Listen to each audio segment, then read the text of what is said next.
la ministra. Además, bueno, ahí están algunos anuncios del Consejo de Ministros, no solamente sobre el caso lamentable también de estos dos muchachos que murieron electrocutados en un local de McDonald's en Pueblo Libre, sino también respondiendo el premier Vicente Ceballos sobre las declaraciones de la ministra de Justicia cuando fue consultada sobre el caso del Agustino. Lamentablemente dio declaraciones por lo menos inoportunas. Dijo que estaba en modo Navidad, que por favor no le pregunten de eso. Luego ha dado una entrevista que salió publicada el día de hoy al diario El Comercio, donde pide disculpas y donde ella dice que tampoco respalda sus propias declaraciones. Sin embargo, vamos a ver qué decisión toma el presidente de la República, Martín Vizcarra, sobre su permanencia, pero este no es el problema de fondo. Tampoco el tema de fondo no va a cambiar con un cambio de ministra de Justicia. Esto es mucho más complejo y para analizar este tema ya estamos con la ex congresista Indira Wilca, a quien le agradezco por acompañarnos esta noche. Buenas noches. En Muchas gracias. La Razón. Y Indira, yo sé que no es el tema de fondo, pero de todas maneras lo comentábamos justamente hace unos segundos, no se puede, digamos, esperar de un ministro que es un actor político tener una respuesta tan indolente ante un caso que probablemente ha escarapelado el cuerpo de los millones de peruanos al escuchar la gravedad del caso. Bueno, no es el tema de fondo, pero hay que darnos cuenta cómo termina ese tema cuando se cometen ese tipo de gestos inapropiados, irresponsables, distrayendo el tema de fondo. Entonces sí creo que es importante que cuando hay una responsabilidad, ya no solamente como funcionario de gobierno, sino como ministro de Estado, que es alguien que no solamente ejecuta políticas públicas, sino que es el vocero del gobierno en ciertos temas. Y este es un hecho lamentable que ocurrió en el Agustino hace algunos días, como tú bien recuerdas, y requería de parte del gobierno un nivel de vocería, pues yo creo que bastante precisa, ¿no? Porque lo que estamos es viendo una problemática que ya no solamente abarca al Ministerio de la Mujer. Hay quienes piensan que ese es un tema únicamente del Ministerio de la Mujer o que es un tema únicamente de mujeres. Y es un tema que lastimosamente lo que está demostrando es que hay una situación muy arraigada en la sociedad de desigualdad, de discriminación, de violencia contra las mujeres, contra los niños y las niñas también, y que lo que hace falta es una respuesta multisectorial. Entonces yo creo que por eso la gravedad de las declaraciones de la ministra, no por lo que ella puede considerar como un error, que muchos también pueden haberlo considerado así, sino la reacción que ha tenido posterior a ese error, vamos a ponerlo de esa manera, porque la respuesta integral del Estado está reflejada en su reacción, está reflejada en esta manera en que no tiene la capacidad de reaccionar, yo creo que de manera oportuna.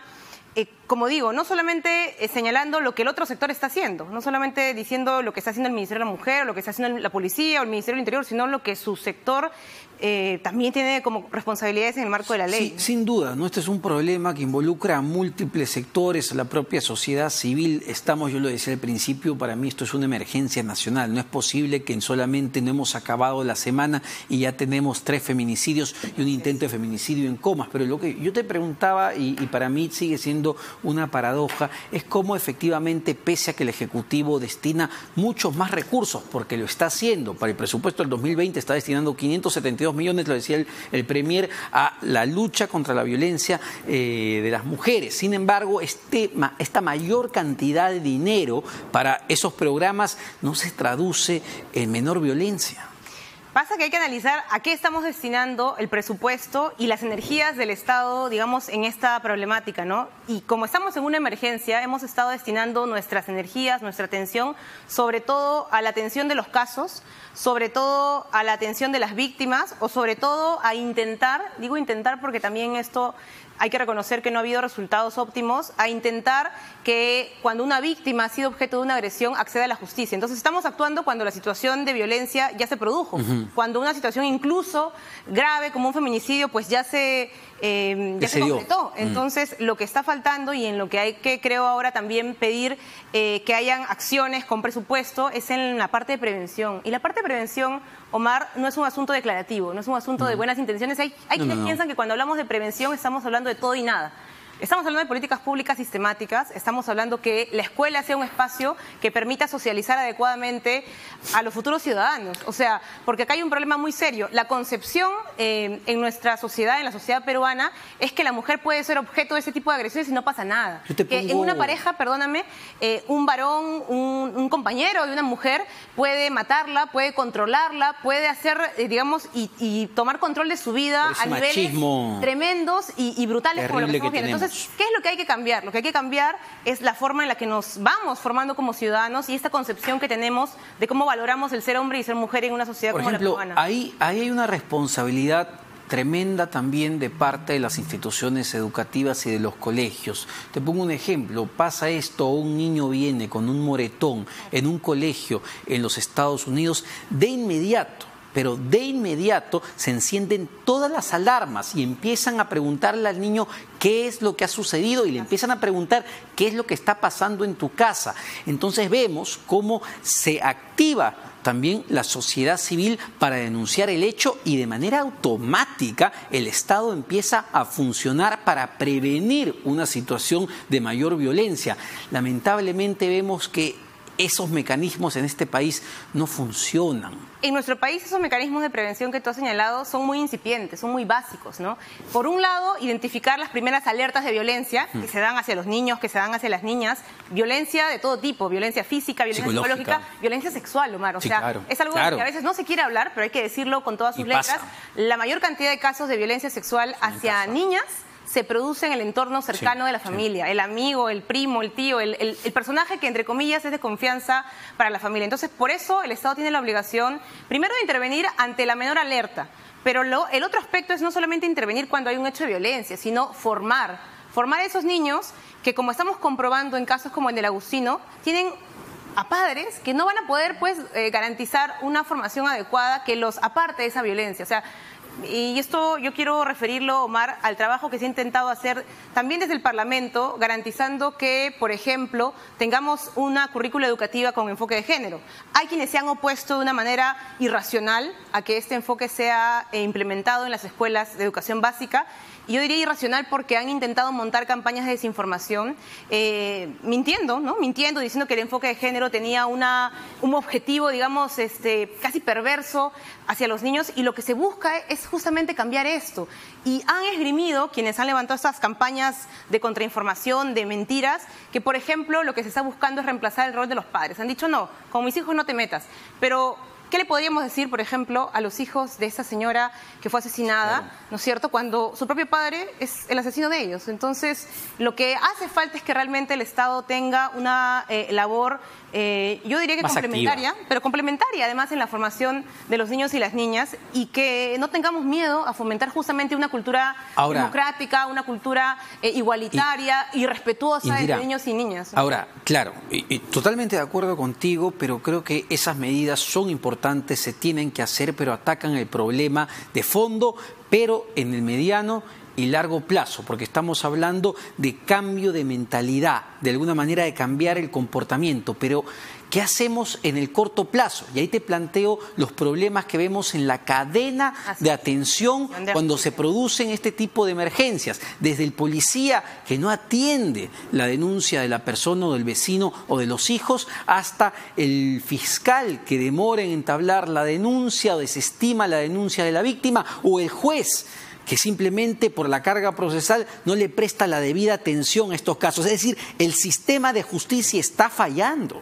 Sí, solamente para cerrar el punto anterior, creo que es muy importante lo que tú dices, separar los plazos en los cuales vamos trabajando como Estado, el corto, el mediano y el largo plazo, pero sí hay que decir que en el mediano y el largo plazo hemos podido avanzar muy poco porque ha habido estas resistencias enormes. 3 años detenido y por porque ha habido mucha desinformación, y creo, ya que estamos a puertas de un periodo en el que se va a elegir un nuevo Congreso, que no podemos volver a repetir la historia, que no podemos tener a representantes de todos los ciudadanos obstruyendo políticas que son necesarias, que seguramente pueden mejorarse. Yo coincido con que hay cosas que tienen que aterrizarse, que tienen que ser más concretas, que tienen que diseñarse mejor con los maestros, en fin, pero que no puede eso retroceder, que no puede además montarse campañas de desinformación. Y ahora, sobre el corto y mediano plazo, digamos, sobre lo inmediato, sí creo que en estos casos, por ejemplo, hay que mirar dónde en la cadena hay los primeros problemas, la cadena de atención que tú referías. Y sí hay un tema que hay que señalar con lo que ha pasado en el Agustino, pero que en realidad se ejemplifica en otros casos igual de lamentables, la actuación policial. Creo que hay que señalar que ha habido intentos de una reforma a nivel de lo que es la atención policial en casos de violencia hacia las mujeres, hacia menores, integrantes del grupo familiar, que aún no se ha concretado, Omar. Nosotros en el Parlamento anterior hemos impulsado un conjunto de medidas. ¿Para qué? Para que las comisarías sean espacios no solamente donde se coloque un centro de emergencia mujer, que es un poco lo que hoy se está haciendo por parte del Ejecutivo, sino para que además el personal policial, que es quien finalmente garantiza la seguridad de los ciudadanos, también pueda estar capacitado en temas de violencia contra las mujeres y pueda conocer la ley. Y una cosa que yo, a la que le dediqué mucho tiempo en la labor de fiscalización en el Parlamento anterior, era justamente hacer visitas inopinadas a las comisarías. Y lo que tú podías ver, Omar, es que podía haber la mejor intención de los policías, en algunos no sabían casos, usar la ley. pero no tenían conocimiento de las normas, no tenían no solamente conocimiento de la literalidad de las normas, sino de la perspectiva bajo la cual tienen que atender una denuncia de violencia. La urgencia, por ejemplo, que puedan entender, digamos, con toda precisión, que si una denuncia, ¿no es cierto?, de violencia llega una vez y luego esa denuncia de violencia, por ejemplo, se identifica como de alto riesgo, esa mujer está en el riesgo de poder ser víctima de un feminicidio. Entonces, esa persona tiene que tener una protección, digamos, inmediata. Esta comisaría tiene que volverse un espacio, por ejemplo, de patrullaje preventivo en la casa de la posible víctima. Entonces son cosas que tienen que hacerse desde lo operativo, desde lo policial, pero que lastimosamente, Omar, no se han ido cambiando. Yo me pregunto, porque claro, la policía tiene un nivel de responsabilidad altísimo en todo esto, pero yo me pregunto, por ejemplo, ¿cuánto va a tardar este sujeto Juan Guaripata Rosales, que asesinó a esta chica en el Agustino, a Jessica Tejeda? ¿Cuánto va a tardar en ser sentenciado? Es decir, que tenga una sentencia firme del Poder Judicial, porque él ya declaró, él dijo y aceptó que asesinó a su pareja y a 3 de los 4 hijos. Mira, ¿cuánto tarda la justicia en llegar? Y además que fue un hecho que fue casi conocido en flagrancia, que el sujeto fue capturado por los propios vecinos, que no pasaron ni 48 horas para que lo capturaran. Entonces tenía todas las posibilidades de que una situación como esa pueda ser resuelta en un plazo breve, no vulnerando ningún tipo de derecho del procesado o del acusado, sino en el plazo que la ley indica en casos de flagrancia. Pero lastimosamente hay una práctica al interior del sistema de justicia que en ese tipo de casos de feminicidio o de homicidio hace que no se aplique el proceso más rápido que está contemplado en la norma. Entonces, yo creo que detrás de esto, finalmente, lo que hay también es una mentalidad en los operadores de justicia que lo que hace es decir, bueno, estas cosas no son tan prioritarias. Pueden ser que sean dolorosas, pueden ser que sean cosas que llenen las portadas y los titulares de los medios de comunicación, pero no terminan siendo una prioridad. Entonces necesitamos otro enfoque también en el sistema de justicia. En este caso, por ejemplo, que tú has señalado muy bien, se le ha dictado o se le ha solicitado una medida de 18 meses de prisión preventiva, entiendo, al presunto feminicida. La Fiscalía pudo haber solicitado que este caso pase por el procedimiento, digamos, más rápido. Sumario, ¿no es cierto?, que se acoja a ese procedimiento porque el asesino ha confesado, porque ha sido arrestado en flagrancia, porque no hay la necesidad de prolongar más una situación como esta que meritaría una respuesta rápida de la justicia, cuando lo que estamos viendo es que en promedio la sentencia por caso de feminicidio supera el año. Quería abordar, esto es inaceptable. Quería abordar, Indira, otro tema también sensible que tiene que ver con ya la precariedad en la que trabajan millones de jóvenes en este país, que si no están desempleados trabajan en la informalidad, pero y si no están en la informalidad, lamentablemente trabajan para empresas formales con prácticas informales, como es McDonald's, una franquicia internacional que no se le dio la gana pues de cambiar una de sus máquinas y electrificó esa máquina a 2 de sus trabajadores, ¿no? ¿Qué hacemos ahí? Bueno, he escuchado ahora las declaraciones del ministro, del premier y de la ministra de Trabajo. Yo creo que este lamentable hecho en McDonald's, pero también el anterior caso similar en las Malvinas, lo que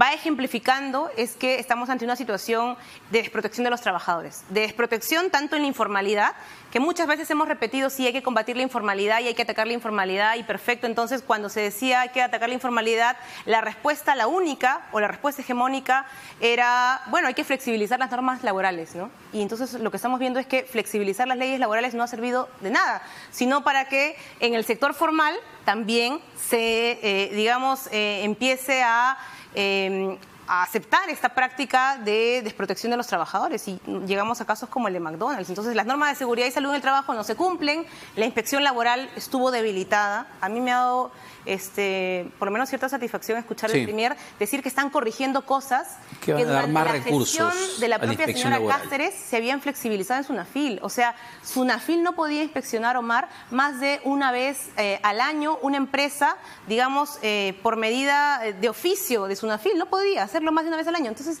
¿qué fiscalización laboral se iba a poder cumplir si los propios inspectores no podían ir a un establecimiento más de una vez al año en una visita de oficio, en una visita inopinada? Entonces, esa es una medida que debía corregirse. Y yo, la verdad, me parece por lo menos oportuno que de cara a este hecho tan lamentable no solamente se vea la situación dolorosa y triste de la muerte de esos dos chicos, que ojalá que haya una sanción ejemplar a la empresa, que no se ha dado todavía, se ha anunciado una multa, una amonestación, pero también la norma faculta que si hay una situación todavía de inseguridad en este ambiente de trabajo, no solamente para los trabajadores, sino también para el público que acude, pues se pueda proceder a una paralización de las actividades. Eso no se ha determinado en el informe que ha emitido SUNAFIL. Sí.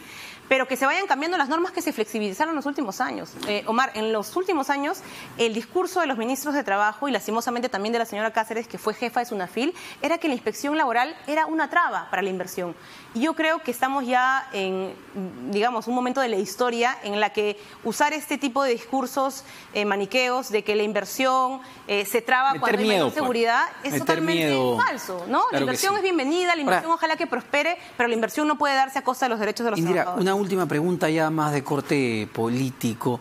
¿Tú crees que le ha pasado factura, digamos, al Movimiento Nuevo Perú, que ahora va con Juntos por el Perú candidateando y que da las últimas encuestas, no le ha ido muy bien, no le está yendo muy bien? ¿Le ha pasado factura esta de intento de alianza con Vladimir Cerrón? Ustedes mismos desistieron del Nuevo Perú justamente por esta alianza, ¿no? ¿Ha pasado factura de manera de cara a las elecciones? Yo creo que no ha habido una lectura más integral del momento en el que estamos, porque lo que hay es en general una desafección muy grande de la gente con ese proceso electoral, ¿no? Hubo una expectativa muy alta después del 30 de septiembre de qué parlamento iba a venir. Mucha gente dijo, bueno, va a ser un mejor parlamento, no puede haber un peor parlamento que el que hemos tenido, y la sensación que hoy tengo es que la gente siente que las ofertas todas, no solamente en la izquierda, sino que la gran mayoría son un poco más de lo mismo. Y esa puede ser una evaluación injusta en algunos casos. Hay candidatos y candidatas, la verdad, bastante buenos en casi todas las listas, pero la sensación es que los proyectos políticos son los que no terminan de ilusionar a la gente. ¿Volverías con Verónica? Integrales. ¿Volverías con Verónica? Y yo lo que he hecho es tomar una decisión sobre la organización política y sobre una decisión que tomaron. Esa decisión no la comparto y no la voy a compartir porque creo que no coincide con el tipo de proyecto político que estábamos construyendo. Un proyecto que cuestionaba ciertamente esas inequidades del modelo económico que está vigente en nuestro país, pero también que era capaz de decir abiertamente que defendemos los derechos de las mujeres, que defendemos los derechos de la diversidad sexual, que no toleramos prácticas xenofóbicas ni racistas hacia nadie. Entonces, la izquierda puede ser eso, yo creo, en el Perú, y bueno, tenemos la obligación entonces de construir ese tipo de proyectos. Muchas gracias, Indira, por estar en Quien Tiene la Razón. Indira Wilca, ex congresista de la República, hablando, claro, sobre varios temas. Nos vamos a una pausa, no se vayan porque venimos con un debate electoral para que usted vote bien informado.